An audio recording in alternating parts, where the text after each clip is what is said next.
1. Have you ever felt this? It's the middle of the night. Everything is quiet. The world is asleep. But you're awake. You quietly step out of bed, your bare feet touch the cold floor tiles. And once again, you shuffle your way to the bathroom. Maybe it's the second time tonight. Maybe the fourth. And each time, your sleep feels like it's being interrupted. Like someone keeps cutting the fragile thread that connects you to true rest. I'm not asking this because I read it in a book. I'm asking because I've seen it hundreds of times on the faces of the patients I care for. I remember a man named Walter, 67, from Michigan. He told me, "Doc, I've gotten used to waking up 3 times a night. I just thought it was part of getting older. But you know what? It's not necessarily just aging. Waking up multiple times during the night to pee, what we call nocturia, is not a natural or inevitable part of getting older. It's often the result of seemingly harmless daytime habits that quietly disrupt the body when night falls. And one of those habits? Eating too late, and especially eating foods that naturally make you pee. Notice anything? We often think of light evening snacks as healthy. A little watermelon, a soothing herbal tea, a square of dark chocolate to fight aging. But here's the problem. Many of these healthy foods are natural diuretics. They gently stimulate the kidneys to flush out more fluid. Green tea, celery, watermelon, dark chocolate, tomatoes, asparagus. They may help cleanse the body, but they also quietly nudge your bladder into overdrive. And if you're eating or drinking them after 6 or 7 p.m., your kidneys, who should be winding down, are instead clocking in for the night shift. Think of your body like a biological clock. Every organ has its own working hours and resting hours. Your kidneys, which produce urine, naturally slow down at night, thanks to a hormone called vasopressin, which tells your body, hey, let's not make so much urine while we sleep. But if you eat too late, or sip those diuretic foods after 4 p.m., your body doesn't have time to adjust. Vasopressin can't kick in properly. And so, you wake up, not necessarily because your bladder is full, but because your body is trying to get rid of all the fluid you just gave it a few hours ago. Another patient, Gloria, 70 years old, a widow living alone in San Diego, once told me, "Doctor, I drink chamomile tea every night to help me sleep. But lately, I keep waking up at 2 a.m. and can't fall back asleep." We tracked her habits, and it wasn't old age. It wasn't even insomnia. It was the chamomile tea at 9 p.m., a routine she'd kept for over 15 years. Once we made one small change, dinner before 6:30 and cutting out all natural diuretics after 4 p.m., just 10 days later, she called me nearly in tears. "Doctor, I slept 6 hours straight. I can't remember the last time that happened. Maybe 1997. You see, sometimes the smallest shift in habit can unlock the biggest change in quality of life. So today, I want to invite you to try something. Just for 1 week, try eating dinner earlier. Skip the watermelon, green tea, or chocolate after 4 p.m.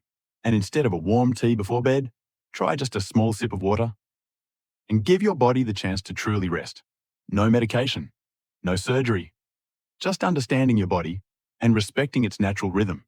Are you willing to try? Are you open to believing that a peaceful night's sleep, something that feels so out of reach, might actually begin with something as simple as what time you eat dinner? If your answer is yes, then I'd love for you to join me in the next part of this journey. Because this is just the first habit in helping you sleep through the night, fully, deeply, naturally. Have you ever done this? You turn off the lights, crawl under the covers, and suddenly think, wait, maybe I should go pee one more time, just in case. So you get up, walk to the bathroom, even if you don't really feel the urge, even if your bladder isn't full, just for peace of mind, just to be safe. If that's you, you're not alone. Millions of older adults do this every single night. And they think the same thing you do. I'd rather go now than wake up in the middle of the night. I remember a woman named Savita, 74 years old, living with her granddaughter in Texas. Every night before bed, she would go to the bathroom, whether she needed to or not. Then she'd read a few pages of her book, sip on some warm milk, and lie down, hoping for a full night's sleep. But strangely, she still woke up at 1 a.m., then 3 a.m., some nights up to 5 times. When I asked her, "Did you really feel the need to go?" she paused, then said, "Not exactly, but I've gotten used to it. I just go, to be sure." And that, right there, is the problem. Your bladder, like any other muscle, can be trained. If you keep going to the bathroom when you don't need to, your bladder starts sending false signals. Instead of waiting until it's reasonably full, 300 to 500 milliliters, it panics early, even at just 100 milliliters.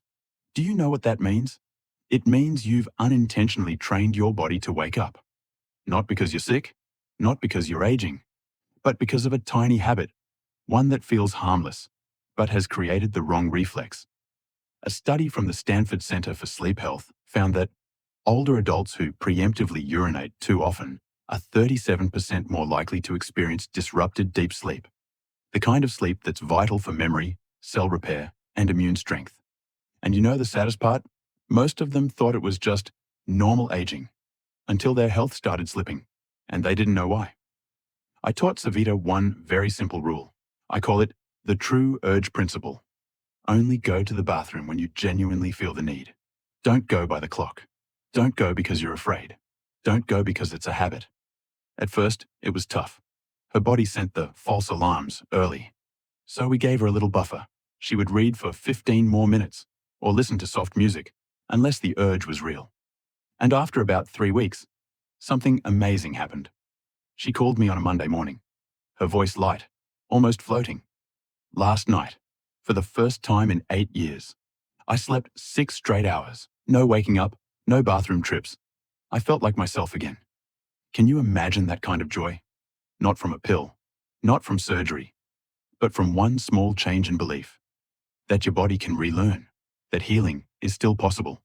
So tonight, if you find yourself thinking, maybe I should just go one more time, just in case, I want you to pause, sit on the edge of your bed, place your hand on your belly, and ask, does my body really need to go? If not, trust that you are safe to stay in bed. And if you're still unsure, keep a small water bottle beside you. Use it only if truly necessary, as a gentle reminder that you're learning to trust yourself again. This habit won't change overnight, but if you start tonight, I truly believe that one uninterrupted night of sleep doesn't have to be a distant memory anymore. Have you ever woken up in the morning and felt like your body never really rested? Even after 7 or 8 hours in bed, your eyes still sting, your back still aches, and that feeling, that moment when you had to get up in the middle of the night to pee, still lingers like a loop that never ends. Let me tell you a story about a man named Mr. Menon, 71 years old, a retired math teacher living with his wife in New Jersey. He had a sleep habit that he believed was good for his heart, sleeping on his stomach. He'd heard somewhere that it helped reduce palpitations. And for 30 years, that's how he slept. Arms around his pillow, head turned to the side, chest pressed into the mattress. But over the past 5 years, something changed. He started waking up multiple times at night, feeling the urge to pee, yet barely passing anything. His back ached constantly. He woke up dizzy almost every morning. When he came to see me, I asked, "Have you ever tried changing your sleep position?" He chuckled. "At my age, that's like asking me to write with my left hand." I get it. But I also know sometimes the things we're used to aren't what our aging body needs anymore. I explained to him that the way we sleep can actually trigger false signals from the bladder. Sleeping on your stomach or curled up can press on your abdomen for hours, putting gentle, ongoing pressure on the bladder. It's like lightly squeezing a water balloon. Nothing's leaking, but it feels full. And that's not all. Using a pillow that's too high or too low can misalign your neck, interfering with blood flow, which causes fluid to pool in your legs during the day and flow back into circulation when you lie down, triggering your kidneys to stay active at night. So what's the ideal sleep position? Sleep on your left side with a soft pillow between your knees and a head pillow that keeps your neck, spine, and shoulders in alignment. This position reduces pressure on the bladder, supports circulation, prevents back and neck pain, and most importantly, helps your body enter deep sleep without interruption.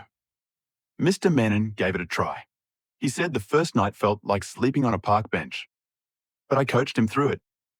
We used a soft pillow between his knees and an ergonomic neck pillow to ease the adjustment. After 10 days, he called me, and his voice lit up like someone who had rediscovered something precious. For the first time in 5 years, James, I slept 6 hours straight. No bathroom, no back pain, My wife said I even look brighter in the face. Let me ask you, are you sleeping out of habit or sleeping in the way your body actually needs? Because after 60, the body begins to speak in whispers, aches, odd awakenings, little signals we often ignore. And not all of them need medication. Sometimes you're not aging. You're just sleeping the wrong way. And your bladder is waking you up to say, help me out here. So tonight, before bed, I want you to try this. Choose a soft, not too high pillow. Lie on your left side, place a slim pillow between your knees, and breathe deeply. Let your body soften, like a leaf gently landing on a still lake. You might be surprised. That one small shift could bring back the kind of sleep you thought you'd left behind years ago. And if you try it, come back and leave me a note. I slept through the night. Because I truly believe you deserve that kind of rest. I want you to picture this. It's a quiet summer night. Nothing unusual. You go to bed like always. In your cozy pajamas, blanket pulled snug up to your shoulders. You think, I'm older now. I better stay warm to avoid catching a cold. But just a few hours later, you wake up. Sweat on your neck. Your back damp, feeling sticky and uncomfortable. And of course, you have to pee again. Have you ever felt that way? I've seen this with so many people. Like Mrs. Kamala, 69 years old, living alone in Sacramento. Every night she'd wear long-sleeve flannel pajamas, sleep under thick blankets, and keep her windows tightly shut, afraid of the night air. She thought keeping warm was the right thing to do, but she was waking up 4 times every night to go to the bathroom. And slowly, her body just felt more drained with each passing day. What most people don't realize is this. Our bodies regulate sleep based on temperature. In the first stage of deep sleep, your core temperature slightly drops. That drop is the body's signal to fully rest. But if your room is too warm, or you're bundled up too tightly, your body has to cool itself down by increasing blood circulation. And that sends your kidneys into overdrive, making more urine and waking you up. A study from Harvard University found the ideal sleep temperature for deep rest is around 64 to 68 degrees Fahrenheit, 18 to 20 degrees Celsius. If you sleep in a stuffy room or wear thick clothing, your body begins to sweat to regulate heat. And in doing so, it keeps your kidneys working when they should be resting. When I explained this to Mrs. Kamala, she said something I'll never forget. Doctor, I thought I needed pills. Turns out, I just needed to crack open the window. We made a few small changes. She swapped her thick pajamas for light, breathable cotton sleepwear, opened the window just a few inches at night, used a small fan for gentle air circulation instead of sealed-up heating, and replaced her heavy blanket with light layers she could adjust. 1 week later, she called me at 7 a.m., her voice full of energy. I slept all the way to 5 a.m. I haven't done that in 15 years. And the best part? She didn't just sleep better. She started enjoying breakfast again and picked up her old habit of morning reading, something she'd given up long ago. Your body doesn't need more pills. It just needs the right conditions to restore itself. And sometimes, that restoration begins with something as simple as a gentle breeze through your window. So tonight, I invite you to try this. Wear light cotton or linen sleepwear. Turn down the thermostat if you can, or open a window just slightly for fresh air, and let your skin breathe with the night. You don't have to wake up every night because of a blanket that's too thick. And please, don't blame aging when it might just be your sleep environment that needs adjusting. Let your body truly rest in a cool, calm, comfortable space. And who knows, you might wake up to a morning like Mrs. Kamala's, full of sunlight, joy, and the feeling of being alive again. Do you have this little habit too? After dinner, the house is quiet. You sit in the kitchen and make yourself a warm cup of chamomile tea. Maybe a bowl of hot soup or a few slices of cold watermelon for dessert. You think, this helps digestion. You think, this will help me sleep. But then, in the middle of the night, you find yourself getting out of bed again, feet searching through the dark, headed for the bathroom. I've heard this story so many times, from so many of my patients, like Mr. Raj, 73, from San Jose. At our first visit, he told me, I get up to pee 3 or 4 times a night. I stopped drinking water after 9 p.m., but it still happens. I asked him, "What do you usually eat for dinner?" He said, "Dal soup, some fruit, warm milk, and a little turmeric tea, same as always." And that's where the problem was. You see, many water-rich foods and healthy drinks, soups, juices, milk, herbal teas, if consumed after 7 p.m., can quietly pressure your bladder all night long. Your body takes 3 to 4 hours to process the fluids you drink. So if you eat a watery dinner at 8 p.m. and sip tea at 9 p.m., guess what happens at 1 or 2 in the morning? Your kidneys wake up. And instead of entering deep, healing sleep, you're pulled back into the light. Let me explain something clearly. Sleep is not just about time. It's a biological rhythm, a cycle. Each time you wake up to pee, you interrupt your body's recovery phase. You lose the deepest part of sleep, the stage that repairs tissue, refreshes memory, and reboots your immune system. So I gave Mr. Raj one simple instruction. We called it the cutoff time. From 6:30 p.m. onward, he began to avoid water-heavy foods like soup, skip tea, milk, and juice.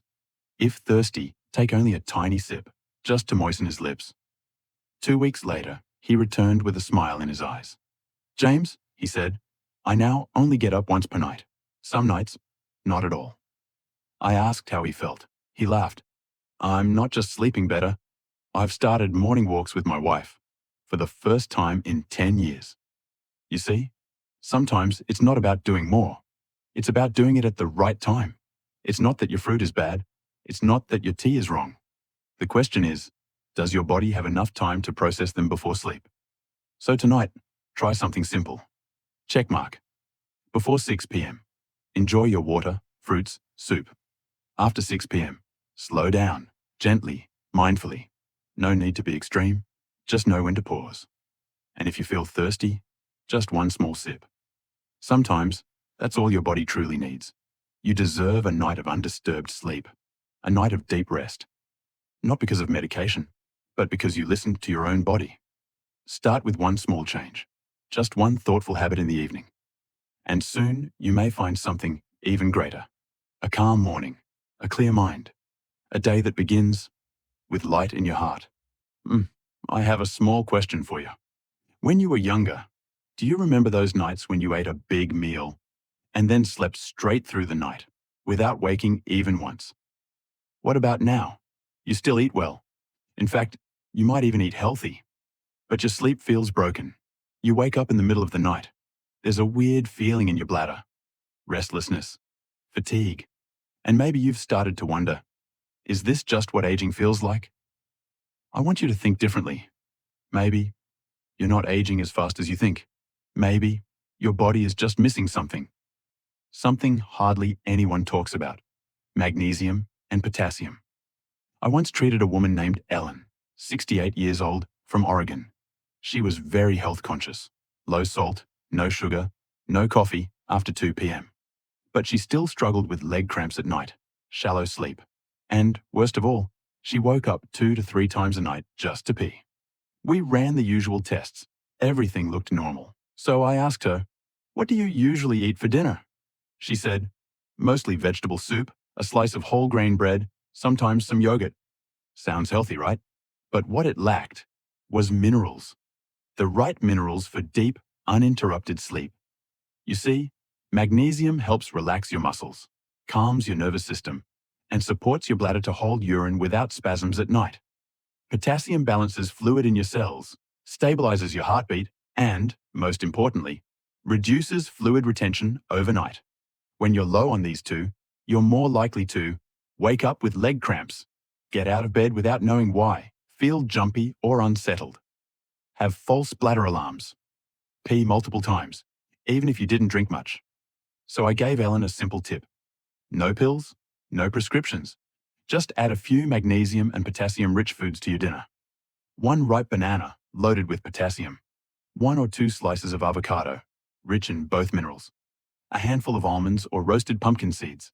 Some steamed kale or spinach, and a small glass of water with soaked chia seeds. 10 days later, I got an email from her. The first line had just 6 words. I slept through the whole night. No meds, no fancy gadgets. Just the right nourishment before bedtime. You know, many of us are careful about sugar, salt, fat. But we forget our bodies also need minerals to power down properly at night. Missing magnesium and potassium is like trying to sleep on a mattress, missing half its springs. You're not really relaxed. You're not really resting. So tonight, I invite you to try this. About 2 hours before bed, enjoy a small evening snack, a banana, a slice of avocado on whole grain toast, a few unsalted nuts. Not too much, just enough to help your body breathe a little easier, to give back what your cells quietly ask for, so that you can receive what's most precious, a full night of deep, uninterrupted sleep. If you've ever thought you had to live with nighttime waking, I hope, starting today, you think again. Because sleep isn't a privilege of the young. It's a right for anyone who listens to their body and cares for it in simple, gentle ways. If you're still with me at this point, chances are you're searching for something more, something deeper than just rest. Maybe it's peace, maybe it's healing, or maybe it's just the quiet joy of waking up in the morning without a night broken into pieces. And if so, then the next part of this journey is for you. Maybe you've heard this before. Drinking more water is good for your kidneys. A warm glass of water before bed helps your stomach. Juicy fruits help you sleep better. And so, every night, you pour yourself a glass. Sometimes it's milk, sometimes it's chamomile tea. Then maybe a slice of watermelon, a few orange wedges, or a warm bowl of veggie soup. All very gentle, all very healthy. But then, 1 a.m., then 3 a.m., then 5 a.m. You wake up every time, for the same reason, to use the bathroom. I once spoke with Mr. Thomas, 72, from Arizona. He's very meticulous, keeps a health journal where he writes down everything: what he eats, how much water, what time he goes to sleep. When I looked through his notes, I saw this: 8 p.m., drank 250 milliliters of water 8:30 p.m., ate a bowl of papaya 9 p.m., had a cup of warm ginger tea. Then from 1:30 a.m. onward, every 2 hours, he wrote, WC. I asked, have you ever tried cutting back on fluids in the evening? He said, I thought it was good for me. I wanted my body to cleanse overnight. I understand. Many people believe drinking water at night helps the body detox. But here's what science actually says. Your body doesn't need extra water at night. In fact, if you drink too much too close to bedtime, you're giving your kidneys and bladder a new job. Right when they should be resting. When you go to sleep, your brain releases vasopressin, a hormone that reduces urine production so you can sleep through the night. But if you drink too much water or eat water-rich foods after 7 p.m., that hormone can't do its job properly. Your kidneys keep working, your bladder fills up, and your sleep gets stolen. I gave Mr. Thomas a simple suggestion. Stop drinking water after 7 p.m. Avoid water-heavy foods like watermelon, soups, cucumbers, or juice after 6:30 p.m. If you're thirsty, take just one small sip, enough to wet your mouth, nothing more. 10 days later, he called me, surprised and almost laughing. Doctor, I slept 6 hours straight. No waking up. No pressure in my belly. I think this is the first time in 5 years. And that morning, for the first time in a long while, he had breakfast with his wife, without needing 2 cups of coffee to stay awake. Have you ever wondered, am I waking up at night because of age? Or is it just because I drink too late? I'm not telling you to stop drinking water. I'm asking you to shift it to the daytime, when your body is active, alert, and ready to process it. Think of yourself as your own caregiver. Would you force yourself to work the night shift with no pay? Then why ask your kidneys, those tiny, hard-working organs, to work overtime just because of a late-night tea? Tonight, try this. Finish your daily fluids before 7 p.m. If you want something warm, take just a small sip. If your mouth feels dry at night, keep a water bottle by your bed as a gentle reminder. Drink only if truly needed. Sleep doesn't come from a pill. Sleep comes from respecting your body's rhythm. No glass of water is more valuable than an unbroken night of rest. And no feeling is more precious than waking up clear-headed, steady, without furrowed brows or morning fatigue. You deserve that. You always have. All it takes is one small change, starting tonight. Maybe you've heard this before. Drinking more water is good for your kidneys. A warm glass of water before bed helps your stomach. Juicy fruits help you sleep better. And so, every night, you pour yourself a glass. Sometimes it's milk, sometimes it's chamomile tea. Then maybe a slice of watermelon, a few orange wedges, or a warm bowl of veggie soup. All very gentle, all very healthy.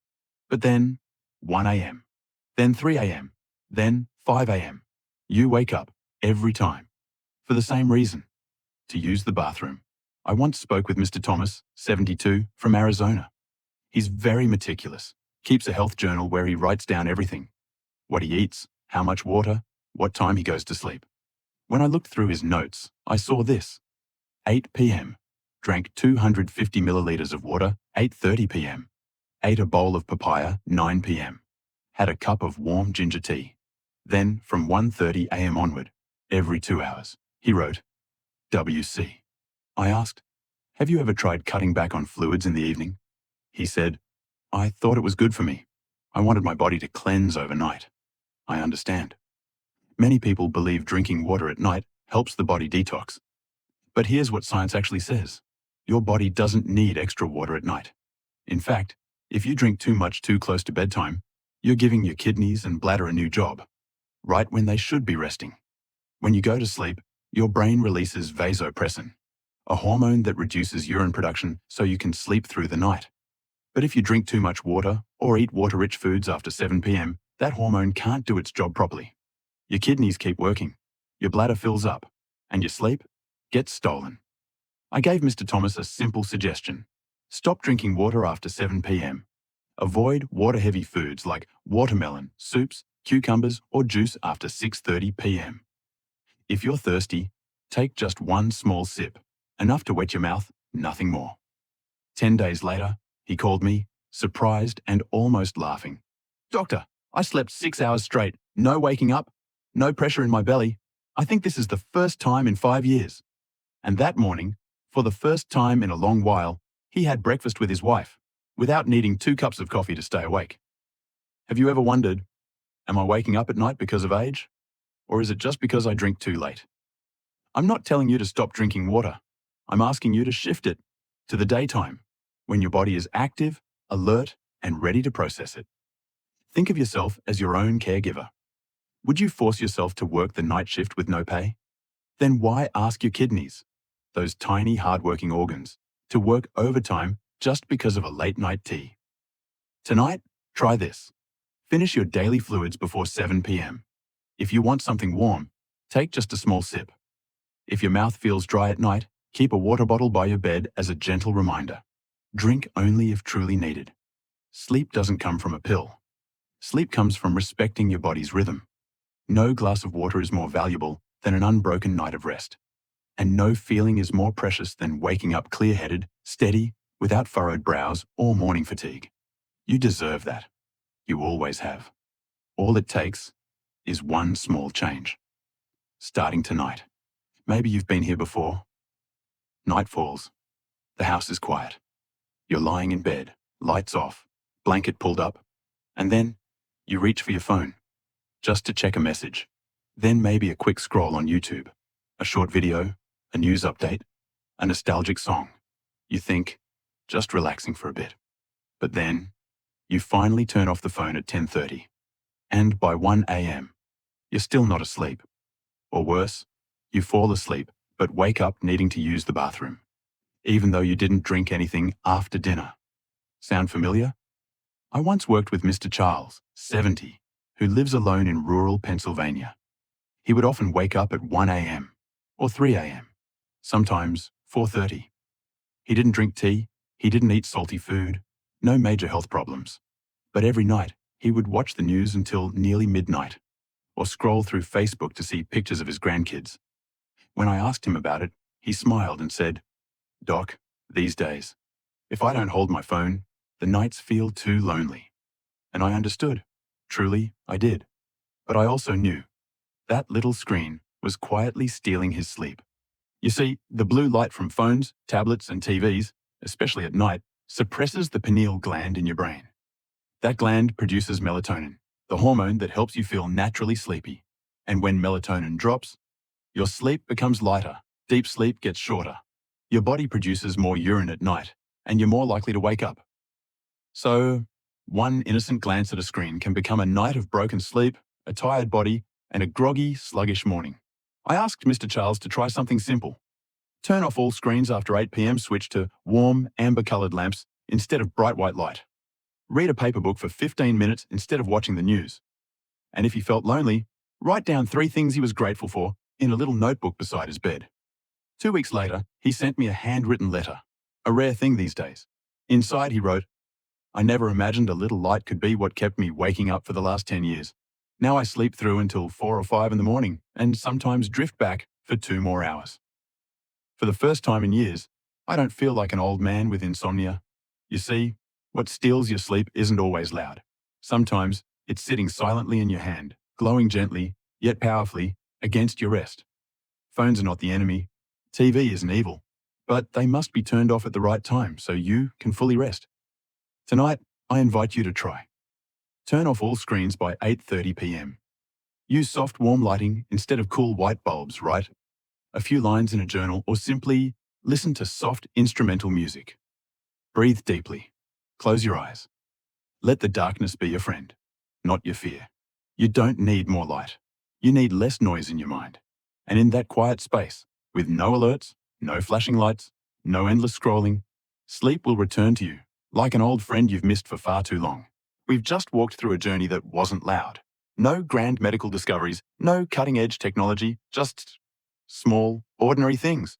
A cup of tea before bed, the soft blue light of a phone screen, a habit of sleeping on your stomach, a pillow slightly too high, a bowl of veggie soup that seemed healthy, and yet these little things might be quietly stealing your sleep, one night at a time. You know, I didn't make this video just to give advice. I made it because I've seen so many people, just like you, all across America. A wife who hasn't slept through the night in 3 years, afraid to disturb her husband every time she shifts in bed. A grandfather who wakes up 4 or 5 times each night thinking, that's just how it is now. A mother, 65 years old, who says, I'm used to it. I don't think I can change. But my friend, we don't have to accept broken sleep as inevitable. We don't have to blame age or call it the price of growing old. Age might take your hair, your sharp vision, maybe even your agility, but it has no right to take your peace at night. With just 8 simple changes you heard today. Eat dinner earlier. Avoid natural diuretics in the evening. Listen to your real urge, not habit, to go to the bathroom. Adjust your sleeping position. Choose breathable sleepwear and a cooler room. Add magnesium and potassium to your meals. Cut back on water intake after 7 p.m. And turn off screens early so your mind can truly rest. No prescriptions. No fancy gadgets. Just awareness. And a little patience. You don't have to change everything at once. Just start with one thing. One less glass of water. One earlier screen off time. One moment of asking your body what it truly needs before that just-in-case bathroom trip. You are not alone on this journey. I've walked it with thousands just like you. And yes, we made it through the long nights. We found our way back to peaceful mornings. If you're still watching at this point, I know one thing. You truly care about your well-being. So I'd love to ask 3 small things from you. As a gentle promise to yourself. 1, leave a comment below. Tell me one thing you do every night, or simply type the word hope. Because sometimes writing a small thing is the first step toward a big change. 2, hit subscribe and turn on the bell. So every week, you and I can meet again right here, talking about small, real-life things that make a big difference after 60. 3, and if you have someone you care about who's also struggling with sleep, please share this video with them. You're not just sharing information. You're offering them a chance to find peace again. You've spent your whole life taking care of others. Now, it's time to take care of yourself, starting with 1 full night's sleep. Sleep well tonight, and I'll be waiting for you in the next video.